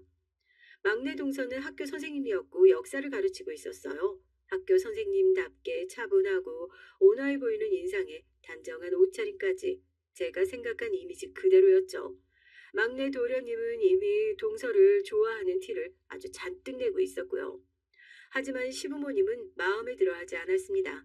전 몰랐지만 막내 동서가 고아였는데 시부모님은 막내 동서가 인사를 드리러 온 날 그 점을 꼬집어 말씀하실 정도였죠. 수줍은 표정으로 인사한 막내 동서의 얼굴이 새하얗게 변해가는 모습을 실시간으로 지켜보는데 너무 안쓰러울 정도였어요. 우리는 부모 없이 자란 사람이 내 아들 짝으로 맞다고는 생각이 안 드네요. 어쩐지 옳지 않은 일 같군요. 섭섭하게 듣지 마시고 아가씨도 생각 잘 해봐요. 우리 며느리들은 다 부모 있고 넉넉한 집안에서 자란 사람들입니다.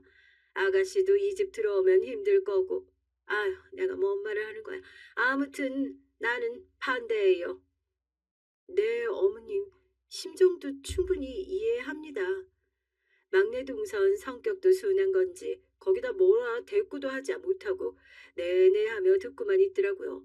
도대체 왜 고아라서 싫다는 건지 제가 나서 막내 동서를 변호라도 해주고 싶은 심정이었죠.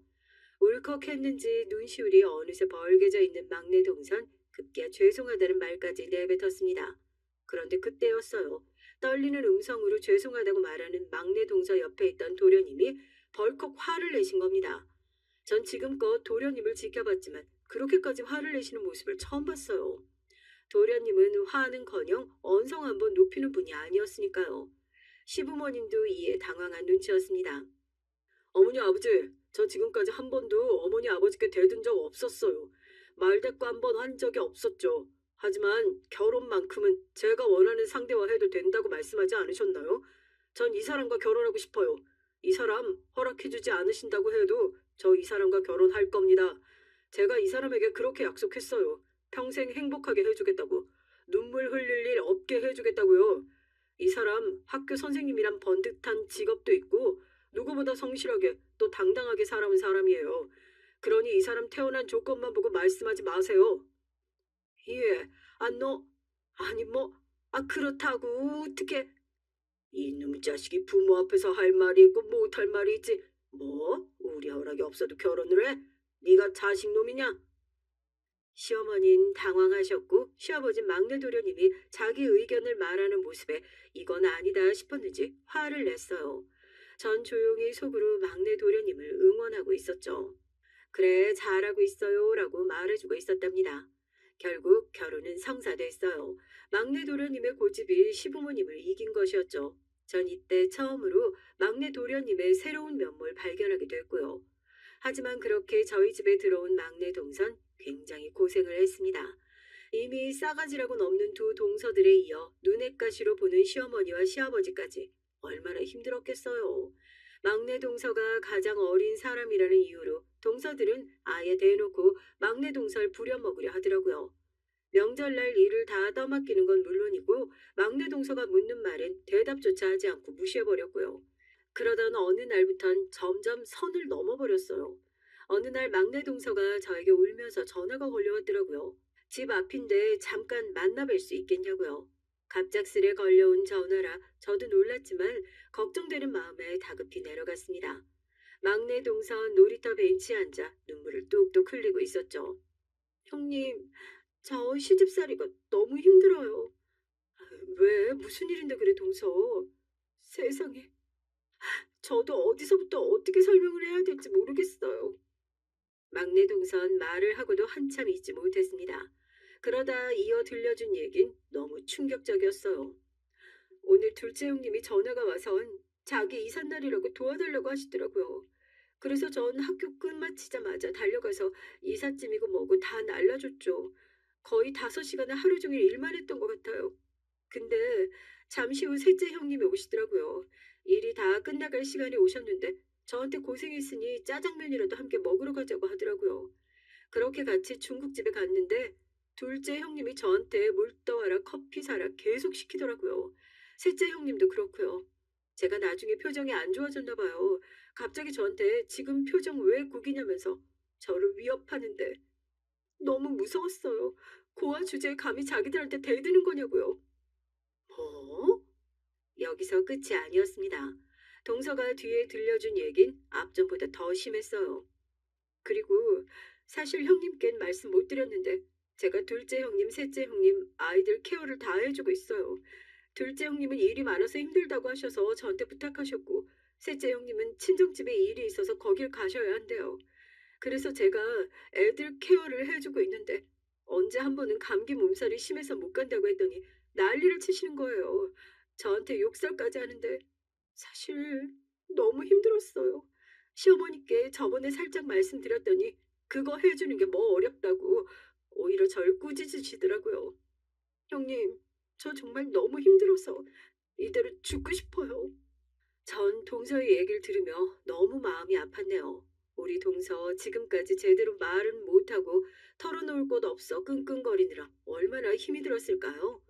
이 순간만큼은 제가 정의의 사도까지는 아니더라도 동서의 대변인은 되어줘야겠다, 방패막이는 되어주어야겠다 생각했습니다. 명절날 둘째 동서와 셋째 동서가 막내 동서를 괴롭히려 들면 저를 잠깐 도와달라는 식으로 그 자리에서 빼주거나 시어머니가 막내 동서에게 한마디 하려치면 서방님을 불렀죠. 서방님이 있는 곳에선 시어머니도 함부로 대하지 못하셨으니까요. 그런 식으로 제 나름대로 도와줬더니 막내 동선 그것도 감사하다며 제 앞에서 눈물을 글썽이더라고요. 전 그런 막내 동서가 더욱 가여웠답니다. 동서, 동변상련의 심정이랄까? 난 막내 동서한테 그런 감정 많이 느꼈어. 나도 시댁살이 하면서 여기 동서들이랑 친하게 지내지 못하고 시어머니한테도 이쁨 받지 못하고 계속 시댁살이 했거든. 그래서 그런지 동서가 너무 안쓰럽고 그러네. 고마워요, 형님. 형님이 아니었다면 제가 이 생활을 어떻게 버텨냈을지 상상이 안 돼요. 아마도 전생에 형님과 전 어떤 인연으로 묶여져 있었나 봐요. 제가 이렇게 도움을 받을 정도라면 너무 감사해요, 형님. 동서는 말도 참 이쁘게 했답니다. 동서뿐만이 아니었고 막내 서방님 역시 와이프를 번번이 감싸주며 고맙다며 제게 소정의 선물까지 챙겨줬죠. 부당한 대우를 받음으로써 힘들어했던 막내 동서가 조금씩 회복되는 모습에 저 역시 덩달아 행복해졌고요. 왠지 모르겠지만 막내 동서의 얼굴에 희미한 웃음이 걸릴 때면 보는 것만으로도 행복하더라고요. 제가 외동이라 그런지 어렸을 때부터 여동생을 그리 갖고 싶었는데 저희 친정 부모님은 이를 두고 아마도 동서가 제 여동생처럼 느껴지는 것 같다 말씀하시더군요. 그러다 막내 동서가 임신을 하게 되고 조카를 낳았을 땐 정말 언니의 심정으로 여러 가지를 도와주게 됐습니다. 우선 막내 동서에겐 친정엄마가 없잖아요. 그러니 제가 이미 아이를 낳았던 사람으로서 산후조리도 도와주게 되고 아이 케어에 필요한 정보들을 알려줬어요. 하지만 동서는 아이를 낳고도 시어머니 등살에 김장하랴, 시댁일 돕느랴 정신이 없었는데 전 그런 동서의 건강이 무척 걱정도 했답니다. 그 과정에서 시어머니와 갈등이 일어나기도 했죠. 동서가 점점 지쳐가는 게 눈에 보이자 제가 시어머니를 찾아가 말하게 됐거든요. 어머님, 죄송한데 막내 동서 아직 몸이 덜 회복된 것 같더라고요. 막내 동서가 저를 꿋꿋한 척해도 사실 많이 아파요. 골반도 쑤신다고 하고요. 그러니까 김장은 둘째 동서나 셋째 동서 시키는 게 어떠세요? 뭐? 아이고, 넌 뭐 그런 소리를 한다니? 아니, 귀한 우리 둘째, 셋째 아가를 왜 시켜? 그런 험한 일에. 막내 걔가 딱이다. 걔가 손도 야물딱지고 부모가 없어봐서 그런지 말도 고분고분 잘 들어. 어머님, 그리 말씀하시면 어떡해요? 아니, 그럼 막내 동서가 만만하신 거예요? 말 잘 듣는 사람이니까 고하니까 그 이유로 시키시는 거예요? 어머님의 똑같은 며느리잖아요. 아이고, 얘 왜 막내랑 걔네랑 같냐? 걔네는 나한테 꼬박꼬박 용돈도 주고 선물도 갖다 줘. 막내 부부는 나한테 뭐 10원 한 장 안 들고 오는데 말이야. 거기다 고아 출신을 받아줬으면 고마워서 절을 해도 모자르지. 아, 막내 걔가 설마 자기 부려먹는다고 너한테 이르드냐? 아니요, 그런 게 아니고요. 그런 게 아니면 너도 편들지 말고 가만히 있어. 가치 없는 처지라 그런지 더 마음 가고 그러는 거냐? 시어머닌 그러면서 막내 동서를 더 부려먹을 기세로 제게 이른 게 괘씸하다며 씩씩거렸습니다. 그리고 그 불똥은 저에게까지 튀게 됐어요. 시어머닌 저와 막내 동서를 하나로 엮어 무슨 행사만 있으면 저와 막내 동서만 딱 불러 일을 시키려 들더라고요. 막내 동서는 저보다 몇 시간 더 일찍 와서 초췌한 얼굴로 일을 하고 있었고요. 갓난아기를 등에 업고 일하는 모습이 너무 가련했답니다.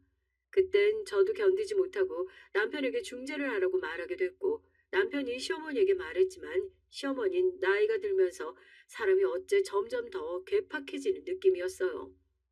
그리고 그러던 어느 날 너무나도 너무도 끔찍한 일이 일어나 버렸죠. 아직도 저는 이 글을 쓰는 지금도 그 사건을 생각하면 심장부터 떨리는데요. 바로 서방님, 저에게 참 잘해주셨던 우리 서방님이 세상을 떠나고 마신 겁니다. 사인은 심장마비였어요. 평소 술과 담배를 즐기지도 않았건만 서방님은 그렇게 한순간에 하필 아무도 없었던 텅 빈 강의실에서 그리 허망하게 떠나버리고 말았습니다. 만약 지나가는 사람이 단 한 명이라도 있었다면 서방님을 살릴 수 있었을 텐데 이미 서방님이 병원에 도착했을 땐 골든타임이 지나고 있었고 저흰 그저 넋을 놓을 수밖에 없었어요. 곧바로 서방님의 장례식이 치러졌고 과부가 된 동선 멍하니 영정사진을 바라보고 있더군요. 어린 애기였던 조카엔 무슨 영문인지 모르고 그저 의자에 앉아 방긋방긋 웃고 있었고요. 그런데 그때 정말 시어머니께서 너무한 행동을 하시더라고요. 갑자기 불현듯 동서의 뺨을 거세게 내려친 겁니다.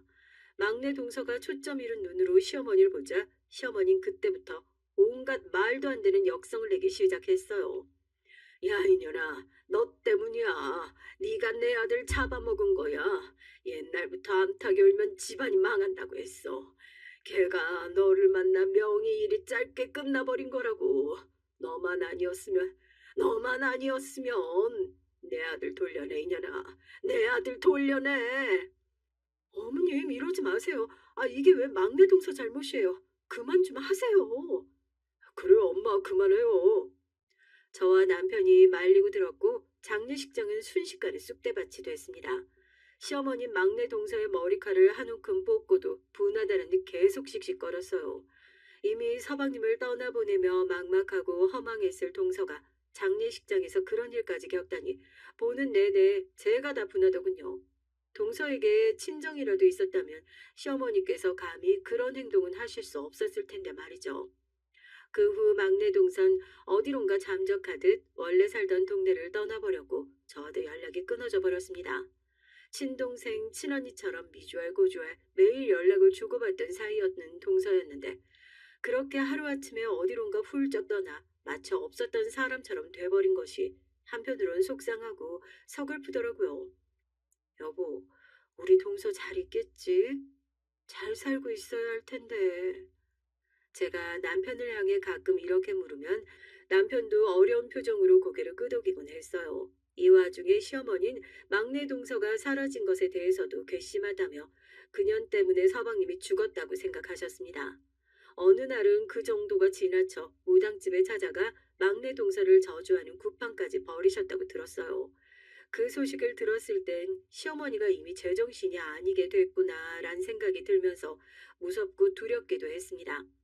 명절날 여전히 같이 모이긴 했지만 전 너무 불편해지더라고요. 둘째 동서와 셋째 동선, 막내 동서에 대한 건 관심도 없다는 듯 입 밖에 올리지도 않았고 시어머니는 계속 욕을 해대셨고요. 너무 다른 입장과 태도지만 결론은 아무도 막내 동서를 신경 쓰지 않는다는 거였어요. 그러다 제가 어느 날 문득 이 소식을 듣게 된 겁니다. 예, 희호가, 네 동서 말이야. 네가 예뻐하던 동서. 어? 우리 막내 동서 얘기하는 거지? 막내 동서가 왜? 나 저번에 우리 남동생이 네 동서가 이 주변 허름한 술집에서 술 따르는 걸 봤다던데. 사실인지 모르겠네. 너 알고 있었니? 뭐? 동서가 술을 따르고 있다고? 말을 듣는 순간 벙찌더라고요. 전 당장에 그 술집을 수소문해 동서를 찾아갔죠. 누런 벽지에 빨간 조명을 단 정말 허름한 술집이더라고요. 그 안엔 동서가 남자들 틈에 끼어 술을 따르고 있었고요. 50대, 60대로 보이는 아저씨들은 동서를 마음껏 희롱하고 있었습니다. 야, 옷 좀 벗어보자니까 왜 이렇게 비싸게 구냐? 아니, 너 돈 벌려고 나왔다며? 그럼 옷 정도는 가볍게 벗어봐. 팁을 주든가 하지. 너 비싸게 굴 거야? 너 잘리고 싶어? 내가 말 한마디만 하면 너 그냥 잘려. 제발, 이러지 마세요. 전 순간 눈에 불이 나 술집 문을 열었고 동서의 손을 잡은 채 그 술집을 뛰쳐나왔습니다. 동서는 저를 보자마자 수치스러운 듯 곧바로 시선을 내리깔더군요. 순간 동서가 입고 있던 얇고 가슴이 파여있는 옷이 보였어요. 동선 그것마저 수치스러워하는 것 같았고요. 동서는 죄송하다는 말을 한마디 겨우 내뱉었습니다. 동서, 언제부터 이러고 산 거야? 난 동서가 아예 떠난 줄 알았어. 아니, 가까이 있었으면 말을 하지. 왜 먼데 간다고 하고 떠난 거야? 제가 가까이 산다고 하면 누가 절 반기겠어요. 저도 떠나고 싶었는데 떠날 곳이 있어야 말이죠. 친정도 없고 고아원으로 돌아갈 수도 없고. 근데 자식은 있으니까 어쩔 수 없이 일은 해야겠더라고요. 아니 그 학교 선생님 일하면 되는데 그건 왜? 그게 동서는 서방님이 세상을 뜨기 전 부부싸움을 조금 하게 됐다고 해요. 그게 학교 생활 시댁살이가 겹쳐 스트레스를 받은 나머지 서방님에게 몇 마디를 쏘아붙였는데 그게 갈등으로 번졌답니다. 근데 서방님이 갑자기 떠나버리게 되니 자신이 한 모든 행동이 후회되며 선생님으로서 누군가를 가르칠 자격도 없다고 생각이 되더래요. 그래서 과감히 일을 그만두고 자신을 망칠 각오로 술집에서 일을 시작했다고 하는 겁니다. 동서, 그건 건강하지가 않아. 왜 멀쩡한 직업을 놔두고 그러지 마. 아니에요, 형님. 이게 맞아요. 전 최대한 설득하려고 했지만 동서는 그렇게 계속 말하더니 여전히 희미한 웃음을 달고 자기는 다시 가게로 돌아가 보겠다며 뛰어갔어요. 그 다음 날부터 계속해서 고민이 됐습니다. 동서가 분명 저렇게 자신을 망치며 술집에서 일하다 보면 생활고가 찾아올 텐데 어떻게 해야 할까? 전 동서네 집도 가봤어요. 역시나 허름한 반지하방에서 바퀴벌레들과 살고 있었고 아이가 자랄 수 있는 환경이 아니었죠. 동서의 정신도 너무 피폐해져 있었지만 생활고 또한 만만치 않았습니다. 전 동서를 위해 뭐든 하겠다고 결심했어요. 그냥 그런 생각이 너무나 확고히 찾아오더라고요. 전 곧바로 제 수중에 있는 비상금 통장을 집어들었고 모든 돈을 인출해 그 돈을 조심스레 품은 후 동서를 찾아갔습니다. 동서가 술집에서 일을 하고 나올 시간까지 그 근처에서 기다렸다 나오자마자 바로 얘기를 하자고 하며 동서 집으로 갔죠. 형님, 왜 여기까지 오셨어요? 동서, 지금부터 내가 하는 말 잘 들어. 내가 동서한테 동병상련의 심정을 느낀다고 했던 말 기억나? 그 말 진심이었어. 동서를 도와주면서 나도 행복했고, 동서가 정말 내 친동생 같이 애틋했어. 동서가 서방님 잃은 거 나도 가슴 아파. 나한테도 서방님은 좋은 분이셨어. 근데 동서가 이렇게 술 따르고 힘들어하는 거 보는 게 너무너무 마음이 아프고 힘들어. 동서 탓도 아니고 동서가 스스로를 망치지 않았으면 좋겠어. 동서는 제 말에 울음을 터뜨렸습니다. 저 사실 제 아이도 버려두고 지내고 있어요. 제가 어떻게 되든 말든 이런 엄마가 세상에 어딨어요? 형님, 저 정말 나쁜 엄마예요. 동서가 왜 나쁜 사람이야? 동서, 누구나 힘들고 무너질 때가 있어. 그건 동서 탓이 아니야. 말했잖아. 그 어떤 것도 동서 책임이 아니라고. 천천히 일어나도 돼. 동서는 더 말을 잇지 못했어요. 그러면서 전 조심스레 동서의 신발장 위에 돈이 든 쇼핑백을 올려놓고 나왔죠. 제가 동서를 위해 써둔 편지와 함께 말이죠. 동서의 집을 나오면선 여러 가지 생각을 했던 것 같습니다. 부족한 저희 집 형편에 남편 몰래 남편과 상의 없이 저 돈을 주는 게 맞을까? 하지만 이미 제 마음은 한 방향으로 정해져 있었어요. 동서가 일어날 수 있도록 그저 묵묵히 도와주는 것으로요. 동서는 그 후 저희 집 앞에 작은 사과 몇 개와 함께 편지를 넣고 떠났습니다. 편지엔 형님 너무 감사합니다.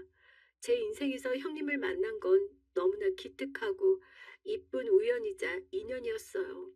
형님이 주신 사랑 잊지 않고 이 은혜 역시 잊지 않고 살게요. 전 그 편지를 보며 몰래 눈물을 훔쳤죠. 그렇게 전 동서가 떠난 집을 가끔씩 훔쳐보며 그렇게 세월을 살아나갔네요. 힘든 일도 서러운 일도 많았지만 뒤돌아보면 그래도 후회 없이 살았다라고 생각할 만큼 괜찮은 시간을 보낸 것 같습니다. 남편이 미용실을 한다고 했을 땐 가슴이 덜컥했지만 초반의 고비를 제외하곤 잘 풀리는 미용실을 보며 저희 집에도 등불이 켜졌고요. 희망의 등불이었죠. 저는 가끔 동서의 근황이 궁금했어요. 제 아이들이 자라나는 걸 보면서 동서의 아들은 어떻게 자라고 있을까? 잘 지내고 있겠지? 잘 먹고 잘 크고 있겠지? 부디 무탈하길 바라는 마음이 가장 컸습니다. 우리 아이들에게 밥을 차려주다가도 문득 무너져가는 동선의 집에서 봤던 해맑게 웃고 있던 그 어린아이를 생각하면 가슴이 미어졌어요. 남편은 서방님의 갑작스러운 죽음이 자신의 인생에 많은 영향을 끼쳤다고 말했습니다. 지금까진 그냥 안전한 길만 선택하면서 왔는데 그게 맞다고 생각하며 살아왔는데 글쎄 뭐랄까 동생이 죽고 난 다음 다시 한번 내 인생을 돌아보게 됐달까. 앞으로 내가 어떻게 살고 싶은지, 어떻게 또 늙어갈지 생각해봤어. 내 동생 너무 괜찮은 사람이었는데 그리 안타깝게 떠나버렸잖아. 인생이 문득 너무 짧다는 생각이 들더라고. 나한텐 날 지원해줄 가족도 있고 내가 잘하는 걸 하면서 원하는 인생을 살게 해도 어쩌면 인생이 짧을 수 있겠다 싶었어. 그래서 미용업을 결정하게 됐지. 그랬구나. 당신 그런 생각으로, 그런 마음으로 시작했구나. 잘했어. 어느 날 남편과 술 한 잔을 기울이다 문득 돌아가신 서방님 얘기가 나왔어요. 그날은 서방님의 기일을 며칠 앞둔 날이었거든요. 그러다 툭 튀어나온 남편의 본심에 저도 눈물을 짓게 됐습니다.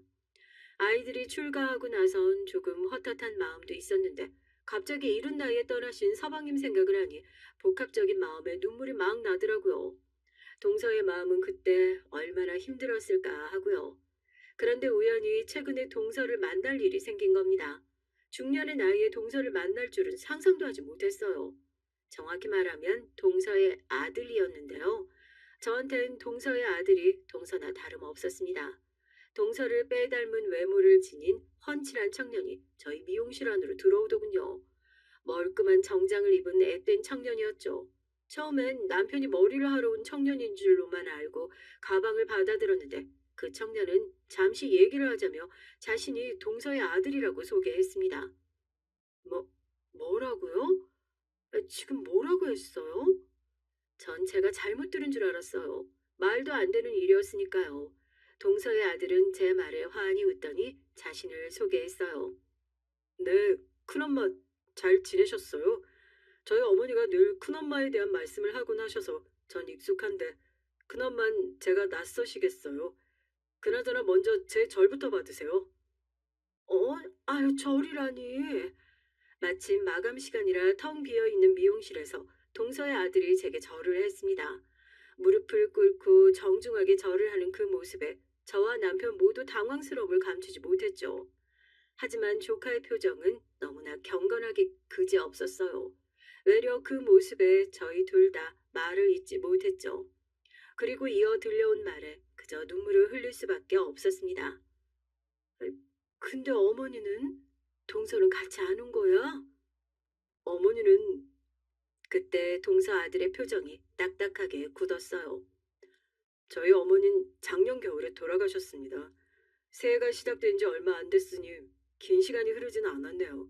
어머니께서 유언으로 큰엄마에게 은혜를 잊지 않고 있었다며 이걸 꼭 전해주라고 하셨어요. 먼저 받아주세요. 동서 아들이 건네준 건 바로 10억에 가까운 건물과 땅 문서 종이었습니다. 무려 제가 쇼핑백에 넣어주었던 돈의 자그마치 1000배가 되는 액수였죠. 영의 개수를 제대로 셀 수 없을 정도로 전 정신이 혼미해졌습니다. 저와 남편이 서로 너무 놀라 덜덜덜 떨며 문서를 바라보자 그러더군요. 큰엄마, 큰엄마도 형편 어려우실 때 저희 어머니 집 신발장에 100만 원을 놓고 가셨다고 들었어요. 저희 어머니는 신발장에 있는 그 돈을 보고 한참을 우셨대요. 자기를 생각해주는 사람이 한 사람이라도 남아있다면 그 힘으로 살아보겠다고 결심도 하셨고요. 그리고 절 데리고 다른 지역으로 가 다시 복직하시고 선생님 일도 시작하셨다고 해요. 그러던 중에 저를 키워주신 아버지를 만나셨고 사업을 시작하셔서 큰 돈을 만지게 되셨습니다.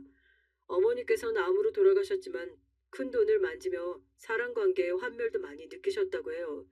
하지만 그 와중에도 큰엄마가 계속 생각이 났다고요. 찾으려면 찾을 수도 있겠지만 옛날 일이라 생각하면서 그렇게 넘기셨다고 하고요. 또 사업이 워낙 굴곡이 많고 돈의 흐름도 불완전해서 크게 꼭 갚으리라 마음속으로 굳게 다짐하고 계셨는데 쉽지 않으셨나 봐요. 그러다 이렇게 세월이 흘러서야 죽음을 목전에 두고 이 돈을 갖다 드리라고 유언을 남기셨네요. 아휴, 그랬구나. 그랬어. 아이, 그래도 어떻게 이 돈을 난 받을 수가 없지. 동서가 떠난 것도 마음 아파 죽겠는데. 그나저나 어머니 아프지 않게 간 거야? 네, 아프지 않게 가셨어요. 잠들며 가셨죠. 그리고 이 돈은 저희 어머니께서 자신의 마음이라고 꼭 받아주시라고 하셨어요. 전 동서의 이름을 부르며 그 피부치를 꼭 껴안았습니다. 동서와 너무도 빼닮은 모습에 눈물이 너무도 많이 났네요. 그러면서 한편으로 큰 아쉬움이 들었어요. 동서가 살아있을 때 한 번이라도 동서를 볼 수 있었다면 서로 얼굴이라도 볼 수 있었으면 좋았을 텐데 암으로 투병하는 기간이라도 한번 볼 수 있었다면 했던 소갯말을 끝내 꺼내어 아쉬움을 토로했습니다. 그러자 동서 아들은 어머니가 생전 아프실 때 자신의 아픈 모습을 보여주고 싶지 않아 했다며 자신 역시 병원에 많이 가지 못했다고 말을 하더군요. 워낙에 철인 같은 분이셨어요. 젊은 시절 고된 일 많이 겪어서 그러셨는지 죽음 앞에서도 우연하셨고요. 큰엄마 도움이 아니었다면 아마 자긴 스스로 세상을 등졌을 거라고 말씀하셨어요. 큰엄마가 저희 어머니에겐 애틋한 존재였던 것 같아요. 저도 이렇게 말로만 듣던 큰엄마 드디어 뵐 수 있게 되어 좋고요. 앞으로 제가 큰엄마 큰아빠 잘 모시겠습니다. 친아들처럼 살갑게요. 아휴, 난 눈물이 나서 더 못 듣겠다.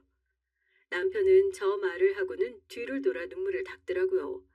남편은 동생을 많이 그리워하고 있었는데 이렇게 그 아들이 찾아왔으니 아마도 서방님 생각이 났을 듯해요. 남편도 종종 조카가 이렇게 잘하고 있을지 걱정하고 궁금해했었거든요. 고마워요. 그렇게 말해줘서. 나도 앞으로 엄마처럼 따뜻하게 대해줄게. 이미 어엿한 청년이라 내가 뭘 해줄 수 있을지 모르겠지만 동서의 아들이고 내 조카니까 고마워 찾아와줘서. 너무너무 고마워요. 그저 고맙다는 말 말곤 무슨 말을 해야 할지 모르겠네. 우리도 소식이 궁금했는데 미처 찾아볼 생각은 못했거든. 먼저 이렇게 찾아와줘서 고마워요. 네, 한참 찾은 보람이 있네요, 저도.